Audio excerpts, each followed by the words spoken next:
Hello students, MNC education में आप सबों का बहुत बहुत स्वागत। आज के इस वीडियो सेशन में हम जनरल इंटेलिजेंस एंड रीजनिंग, सामान्य मानसिक और तार्किक क्षमता से संबंधित 12 क्वेश्चंस देखेंगे, 12 प्रश्न देखेंगे। ये उसका 7th सेट है, इस सीरीज का 7th सेट है, जिसमें कि हम जनरल इंटेलिजेंस एंड रीजनिंग, सामान्य मानसिक और तार्किक क्षमता के 12 क्वेश्चंस देख रहे हैं। मतलब इस तरह के 6 सेट्स ऑलरेडी आ चुके हैं। आप लोगों में से किसी ने अगर नहीं देखा है तो उसका लिंक डिस्क्रिप्शन बॉक्स में प्रोवाइडेड है, तो आप जरूर देखें। ये मेरा रिक्वेस्ट है आप सबों से। आई होप कि वो आपको बहुत अच्छा लगेगा, यूजफुल लगेगा। बहुत ध्यान से, बहुत अच्छे से क्वेश्चंस के सिलेक्शन किए गए हैं, तो आप उनको देखेंगे तो आपको अपने आप पता चल जाएगा कि वो कितने इंपॉर्टेंट क्वेश्चंस हैं और किस तरीके से उनको सॉल्व करना है, ये भी वहाँ पर बताया गया है। तो इन डिटेल जो है इनको डिस्कस किया गया है। तो आई होप कि आप you will enjoy those sessions. तो आप उनको देख सकते हैं, उनका लिंक जो है डिस्क्रिप्शन बॉक्स में दिया हुआ है। साथ ही प्रीवियस ईयर क्वेश्चंस को सॉल्व करके भी वहाँ पर दिया गया है। उसमें से एसएससी सीजीएल के 20 सेट अभी तक आ चुके हैं। इसमें जनरल इंटेलिजेंस एंड रीजनिंग के, तो वो भी आप देख सकते हैं।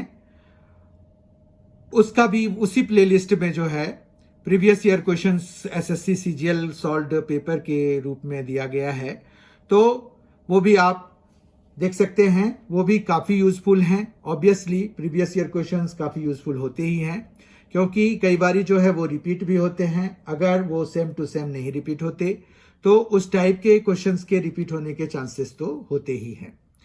उन सभी का लिंक आपको प्रोवाइडेड है डिस्क्रिप्शन बॉक्स में। लिंक को क्लिक करेंगे तो आपको प्लेलिस्ट खुल जाएगा। आप उनमें से जिनको देखना चाहते हैं वो देख सकते हैं, बट आई रिकमेंड कि आप सारे ही देखें ताकि आपको ज़्यादा से ज़्यादा बेनिफिट मिल पाए। आज के सेशन की शुरुआत करते हैं। आज के सेशन का पहला क्वेश्चन है, find the odd one out in the following: desktop, calculator, abacus, laptop. यहाँ पर 4 शब्द दिए गए हैं। उनमें से हमें ऑड वन आउट, मतलब सबसे भिन्न जो है वो हमें ज्ञात करना है। निम्नलिखित में से विषम ज्ञात करें, मतलब सबसे अलग जो है विषम ज्ञात करें। Desktop, calculator, abacus, laptop. बताएं इसमें सबसे अलग क्या है। इसमें सबसे अलग है अबेकस। अबेकस जो है एक मेथड होता है जिसमें कि हम सिर्फ कैलकुलेशन को फास्टली करने का सीखते हैं, और ये बहुत ही ओल्ड मेथड है। ये कोई मैकेनिकल नहीं होता। ये जो है आपको तरीका बताया जाता है किस तरह से आपको फिंगर्स पे काउंट कर करके बताना है कि किसी का मल्टीप्लिकेशन या डिवीजन, या ये कैलकुलेशन को काफ़ी आसान कर देता है, बड़े बड़े कैलकुलेशंस को काफ़ी आसान कर देता है। तो ये एक मेथड है अबेकस, जबकि calculator, desktop and laptop are mechanical one. तो इसलिए ये अबेकस जो है इन सभी 4 ऑप्शंस में से सबसे अलग विषम जो है अबेकस ही है। क्वेश्चन नंबर 2 देखते हैं। क्वेश्चन नंबर 2 है, find the odd one out in the following: letter, envelope, stamp, internet. ये भी पिछले जैसा ही क्वेश्चन है, जिसमें कि हमें ऑड वन आउट चूज करना है। इसमें लेटर, इनवेलप, स्टाम्प और इंटरनेट दिया हुआ है। पत्र, लिफाफा, डाक टिकट, इंटरनेट। इनमें से सबसे विषम कौन है ये हमें पता करना है। तो पत्र, लिफाफा, डाक टिकट ये सभी आपस में रिलेटेड हैं। अगर आप देखें तो internet is totally different thing. Internet mode of communication है, और ये सभी उनके घटक हैं, मतलब कंपोनेंट्स हैं। इंटरनेट मतलब ये इलेक्ट्रॉनिक से रिलेटेड हो गया, इसलिए ये सबसे अलग है। क्वेश्चन नंबर 3 पर आ रहे हैं हम। क्वेश्चन नंबर 3 है, select the correct option that best expresses a relationship similar to that expressed in the original pair. Chalk, duster, pencil. वह सर्वश्रेष्ठ विकल्प चुनिए जो मूल युग्म में अभिव्यक्त संबंध के सादृश्य संबंध की सर्वश्रेष्ठ अभिव्यक्ति करता है। चौक, डस्टर, पेंसिल, डैश। अब देखिए चौक जिस तरह से डस्टर से रिलेटेड है उसी तरह से हमें दिए गए ऑप्शंस में से चूज करना है कि पेंसिल से क्या रिलेटेड होगा। तो चौक कुछ लिखता है और डस्टर उसको क्या करता है, मिटा सकता है। तो पेंसिल से लिखी हुई चीज को हम किससे मिटा सकते हैं? कार्बन से, काली से, लिखना से, रबड़ से। तो इरेजर से हम मिटा सकते हैं। तो इसका डी ऑप्शन करेक्ट हो जाएगा। तो क्वेश्चन नंबर 3 का करेक्ट आंसर है D. Question number 4, select the correct option that best expresses a relationship similar to that expressed in the original pair। ये भी पिछले जैसा क्वेश्चन है, क्वेश्चन नंबर 3 जैसा है। रिलायबल उसको डिपेंडेबल कहते हैं, केयरफुल, डैश। वह सर्वश्रेष्ठ विकल्प चुनिए जो मूल युग्म में अभिव्यक्त संबंध के सादृश्य संबंध की सर्वश्रेष्ठ अभिव्यक्ति करता है। विश्वसनीय, भरोसेमंद होते हैं, सावधान, डैश। तो हमें पता करना है कि सावधान से कौन सा रिलेटेड होगा, जिस तरह से विश्वसनीय जो है भरोसेमंद से रिलेटेड है। तो सावधान, यहां देखिए चौकस, याद रखिए, मूर्ख, लापरवाह। केयरफुल जो है कॉशियस, रिमेंबर, सिली, केयरलेस, इनमें से किससे रिलेटेड है ये हमें बताना है।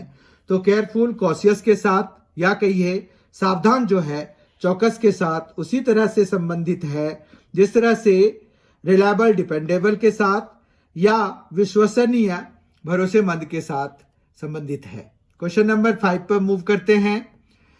If the toys are called the pillows, pillows are called the bedsheets, bedsheets are called the beds, beds are called the juices and juices are called the drinks, what does kids play with.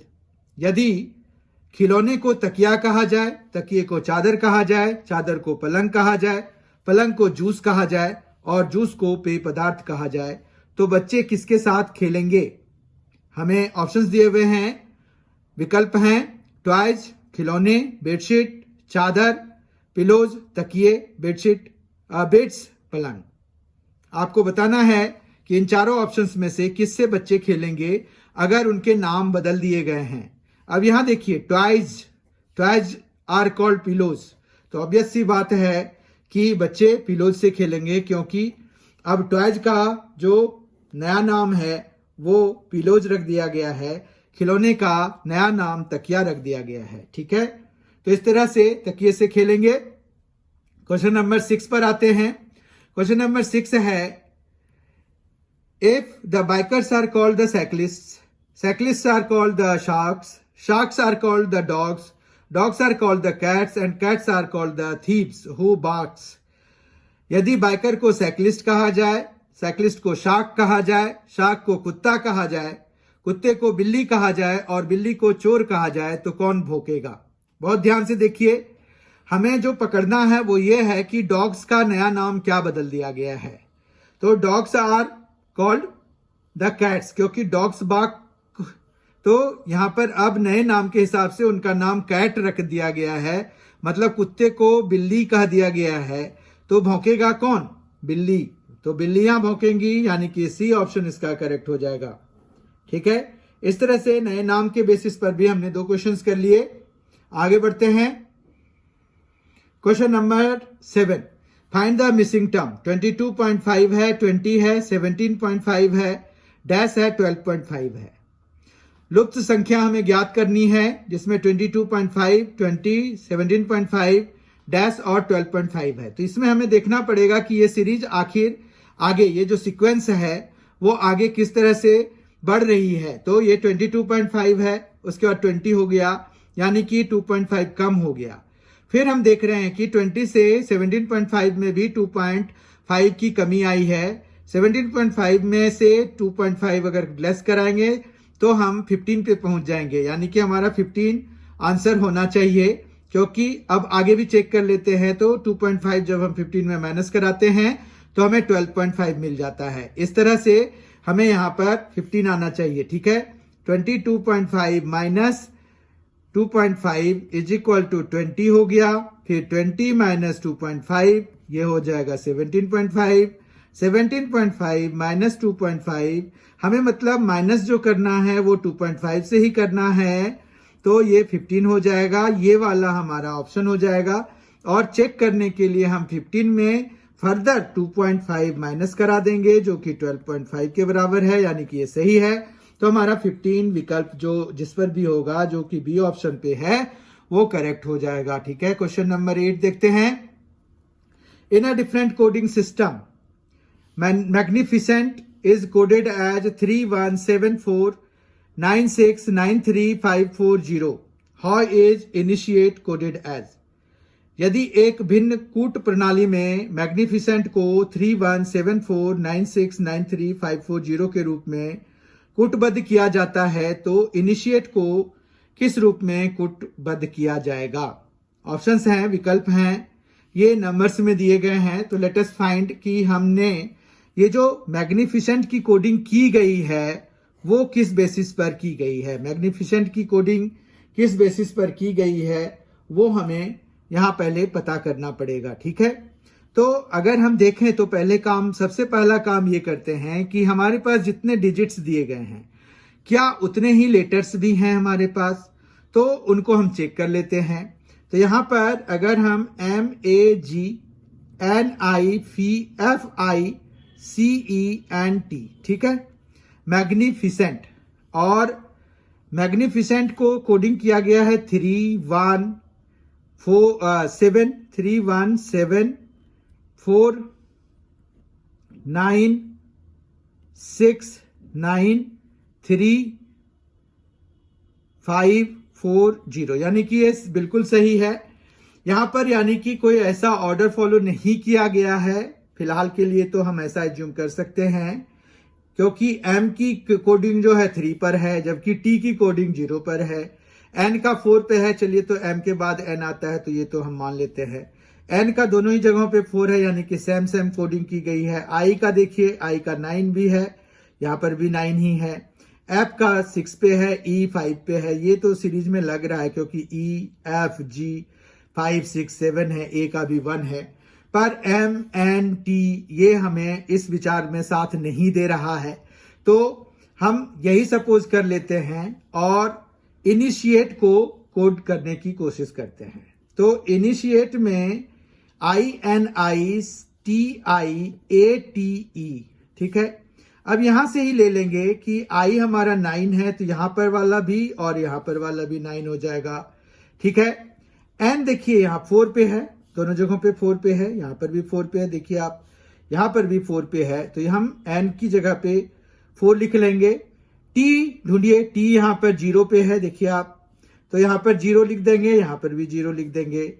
फिर से यहां पर एक और I है तो उसको हम 9 लिख देंगे। A हमारा 1 पे है, ये देखिए A 1 पे है तो हम यहां पर 1 लिख देंगे, और E जो है 5 पे है। अब हम ऑप्शंस में से देख लेंगे कि कौन सा 94909105 के बराबर है। तो 94909105 के बराबर है, 94909105 के बराबर है बी। इस तरह से क्वेश्चन नंबर 8 का बी ऑप्शन करेक्ट हो जाएगा। क्वेश्चन नंबर 9 पर मूव करते हैं। क्वेश्चन नंबर 9 है, in a code language if absolute is coded as NOFBYHGR, then stable will be coded as what।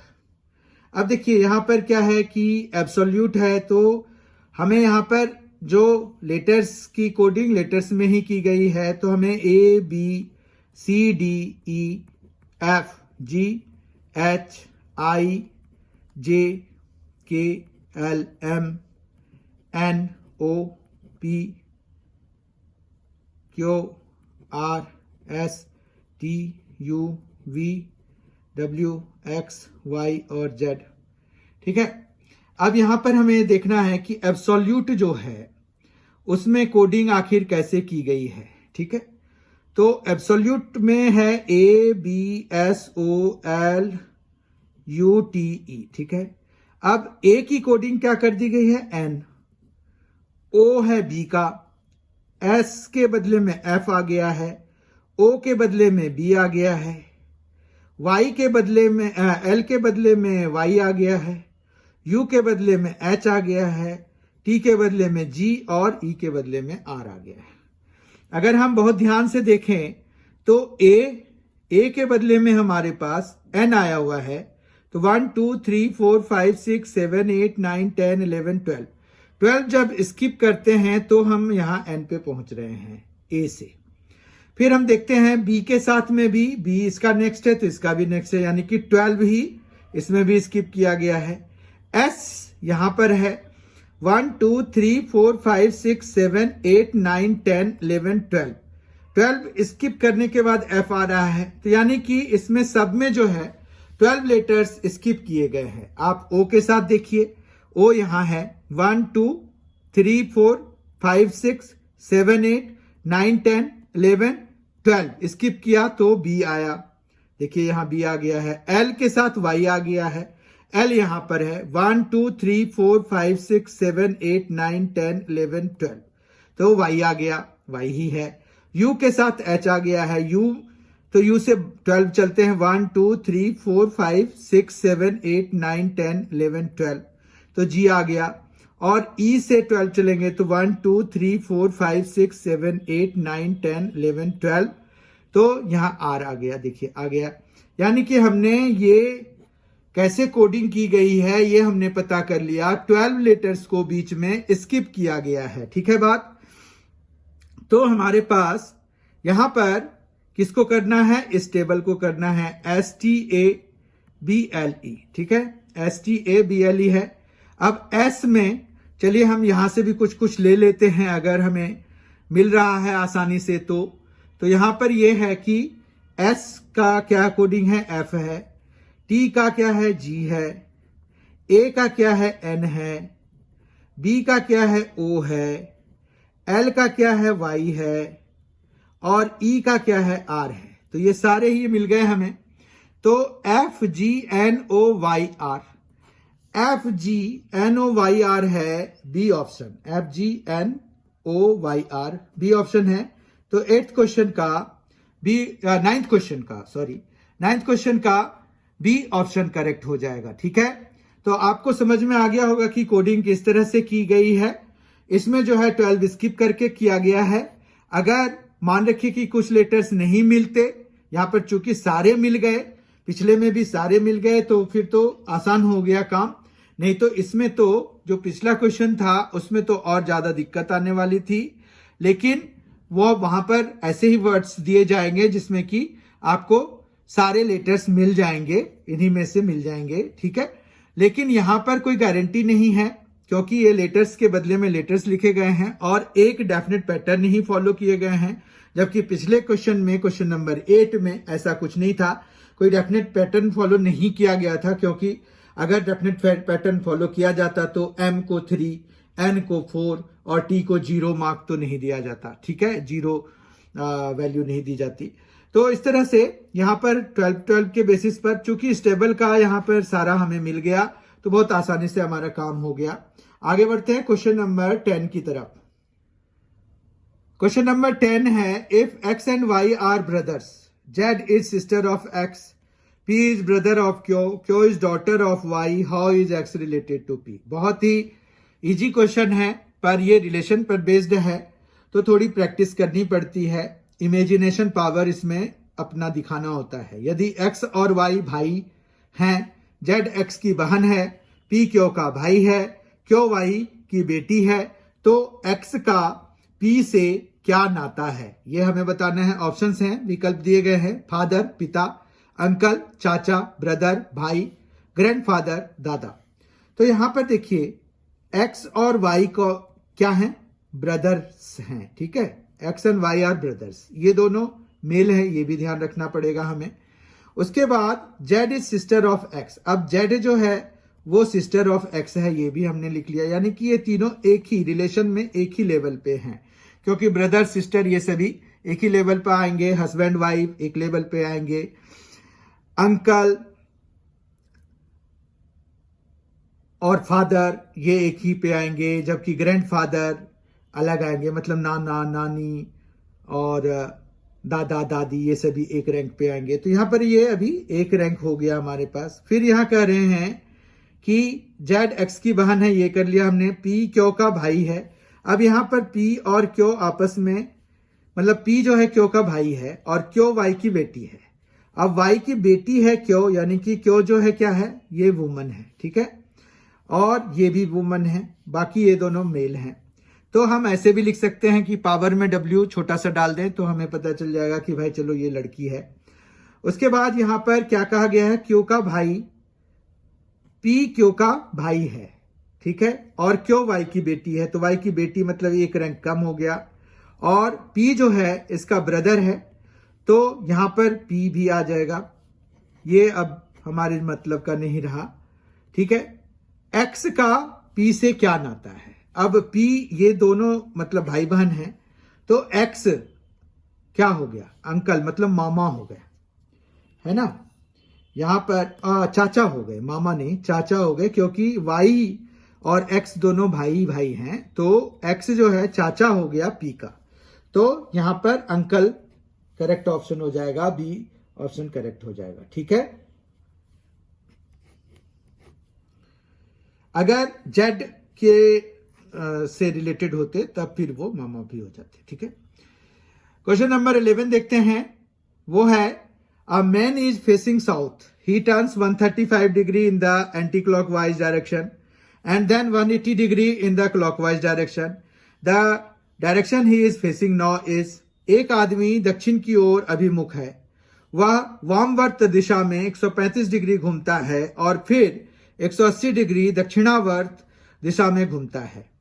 अब वह किस दिशा से अभिमुख है, वह है, अब वह जिस दिशा से अभिमुख है वह है नॉर्थ ईस्ट उत्तर पूर्व, नॉर्थ वेस्ट उत्तर पश्चिम, ईस्ट साउथ ईस्ट दक्षिण पूर्व, साउथ वेस्ट दक्षिण पश्चिम, ये हमें बताना है। तो इसको करने का तरीका ये है, देखिए कोई भी मैप में जो है ऊपर को नॉर्थ होता है तो ये साउथ हो जाएगा, इधर ईस्ट होता है और इधर वेस्ट हो जाएगा, ठीक है बात, इधर ईस्ट होता है, नॉर्थ साउथ ईस्ट वेस्ट, ये ठीक है। ये डायरेक्शन वाला अगर आप ध्यान रखेंगे तो फिर आपको दिक्कत नहीं आएगी।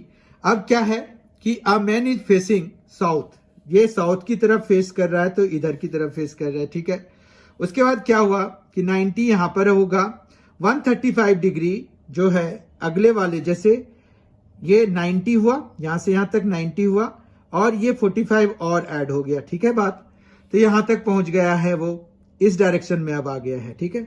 उसके बाद क्या हुआ, क्योंकि ये देखिए यहां पर क्या दिया हुआ है कि वामवर्त दिशा में मतलब एंटी क्लॉकवाइज डायरेक्शन में, तो एंटी क्लॉकवाइज डायरेक्शन क्या हुआ, ये इधर को, ठीक है, तो इधर को ये 135 डिग्री जा रहा है, तो ये चला गया 90 प्लस 45 कितना होता है, 135 होता है, तो ये अभी वर्तमान डायरेक्शन ये है। फिर क्या हो रहा है, क्लॉकवाइज डायरेक्शन में वो जो है दक्षिणावर्त दिशा में घूमता है 180 डिग्री, अब ये 135 तो है ही, 45 और इधर हो जाएगा, तो ये 180 डिग्री में, तो ये एग्जैक्टली ऑपोजिट हो गया है ना, क्योंकि पुराने से 180 डिग्री बना रहा है, तो ये हो गया। अब ये है साउथ और ये है हमारा वेस्ट, तो ये क्या हो गया, साउथ वेस्ट डायरेक्शन हो गया, ठीक है। इस तरह से इसका जो है ये है साउथ वेस्ट डायरेक्शन, तो ये डी पार्ट इसका करेक्ट हो जाएगा, कोई प्रॉब्लम नहीं है। आज के सेशन का लास्ट क्वेश्चन, क्वेश्चन नंबर 12 देखते हैं। If all the numbers from 501 to 599 are written, what is the total number of times does the digit 6 appear. यदि 501 से 599 तक की सारी संख्याएं लिखी जाती हैं तो कितनी बार 6 का अंक दिखाई देगा। ऑप्शंस हैं, विकल्प हैं 11 times, 12 times, 20 times, none of these, इनमें से कोई नहीं, ठीक है। तो हमें ये पता करना है। अब देखिए यहां पर 5 से 599 है, तो ये जो 100 पोजीशन पे जो डिजिट है उसमें तो कोई चेंजेस नहीं होगा, उसमें 6 आने का कोई चांस नहीं है, ठीक है बात। अब हमें मतलब ये हो गया कि 1 से लेके 99 तक में जितनी बारी 6 आता है उतने ही हो जाएंगे। ऐसे तो उनके नंबर होते हैं 20, जो कि हम अगर याद रखना चाहें तो याद रख सकते हैं, लेकिन फिर भी हम काउंट कर लेते हैं। यहां पर देखिए कि 1 से लेके 10 तक, ठीक है, अगर हम देखें तो उसमें एक ही 6 आएगा जो कि 6 होगा। फिर 10 से 20 तक में भी एक ही आएगा जो कि 16 पर होगा, 1 और 6, ठीक है बात। 16 एक ऐसा होगा जिसमें कि 6 आएगा, ये देखिए। उसी तरह से 20 से 30 में अगर देखें तो 26 ही एक ऐसा है जिसमें कि आएगा। फिर 30 से 40 में भी यही बात होगी कि एक ही आएगा जो कि 36 से होगा। 36 में यूनिट्स प्लेस 6 का होगा। फिर 40 से 50 तक अगर हम जा रहे हैं तो यहां पर 46 एक ऐसा है जो कि, तो यानी कि एक डिजिट यहां पर भी आ गया 6, ठीक है। इसी तरह से 50 से 60 में हमारे पास 56 एक ऐसा नंबर है जिस पर कि 1 एक 6 आ रहा है, ठीक है। फिर अब 60 से 60 अगर हम इसमें काउंट करेंगे तो 56 और 62 हो जाएंगे यहां पर, ठीक है। तो हम जो है यहां पर अभी एक ही काउंट कर लेते हैं। 60 को हम इसमें काउंट करेंगे 60 से 70 में, ठीक है। 60 से 70 में देखिए, एक तो 6 हो गया, 61, 62, 63, 64, 65, 66, 66 में 2 हो गए, और फिर 67, 68, 69। तो ये टोटल कितने हो गए? तो यहां पर अगर हम देखें 60 में एक 6 है, 61 में एक 6 है, 62 में एक 6 है, 63 में एक 6 है, 64 में एक 6 है, 65 में एक 6 है, 66 में 2 6 हैं, 67 में एक, 68 में एक, 69 में एक। तो इस तरह से हमारे पास 11 जो है वो 60 और 70 के बीच में है, जिसमें कि 11 6 अपीयर होंगे। और फिर 70 से 80 में फिर से एक ही 76 यानी कि 1, 80 से 90 में 86 यानी कि 1, और 90 से 100 में या 99 तक ही जाना है क्योंकि 599 है यहाँ पर नंबर, देखिए 599 है। तो 90 से 99 में 96 आएगा जो कि एक है। तो अगर हम काउंट करें तो 1 2 3, 11 और 3 हो गया 14, 15, 16, 17, 18, 19, 20, तो 20 हो गए। अब आप ये ध्यान रख लीजिए कि कोई भी डिजिट के साथ ऐसी ही हालत होगी अगर हम 1 से लेके 99 तक काउंट कर रहे हैं तो, ठीक है। तो हमारे पास यहां पर जो है 0 पर चेंजेस होगा, पर मतलब 1 2 3 4 इन सब में 20 आएंगे। अब अगर हम 0 का काउंट करते तो हमारे पास 10 पर एक 0 है, 20, 30, 40, 50, 60, 70, 80, 90, और 99 तक अगर कर रहे हैं तो हमारे पास इतने ही हो जाएंगे। 1 2 3 4 काउंट हो गया है, 5 6 7 8 9 हो जाएंगे, और 2 और जुड़ जाएंगे। अगर हमने 100 तक कर लिया तो 1 से 100 तक में कितने जीरोज वाले जीरोज अपीयर होंगे? तो हमें जो है 11 हो जाएंगे। पर बाकी जैसे 1 है या 2 हैं तो उन सब के नंबर्स जो है 20 हो जाते हैं, ठीक है। इस तरह से आज हमने 12 बहुत ही शानदार क्वेश्चंस, बहुत ही इंपॉर्टेंट क्वेश्चंस किया जो कि मानसिक क्षमता रीजनिंग से रिलेटेड था। तो आई होप कि ये आपको काफी फ्रूटफुल लगा होगा। इसके अगले सेट के साथ मैं बहुत ही जल्द आपके सामने फिर से प्रस्तुत होऊंगा। अगर आपको ये वीडियो पसंद आया है तो अपने दोस्तों के साथ शेयर करिए। इस वीडियो को आप लाइक कर दीजिए, और M&C एजुकेशन को अगर आपने सब्सक्राइब नहीं किया है तो आप उसको सब्सक्राइब करके बेल आइकन दबा दीजिए, ताकि आपको इस M&C एजुकेशन से जितने भी नए वीडियोस आएंगे वो सभी आपको मिलते रहें, उसकी नोटिफिकेशन आपको मिल जाए। और साथ ही इसके प्लेलिस्ट की जो लिंक डिस्क्रिप्शन बॉक्स में प्रोवाइडेड है, उस लिंक को आप क्लिक करके जरूर रीजनिंग से रिलेटेड क्वेश्चंस जरूर देखें। ये काफी ही इंपॉर्टेंट क्वेश्चंस हैं और उनको काफी सिंप्लीफाइड वे में समझाने का प्रयास किया गया है।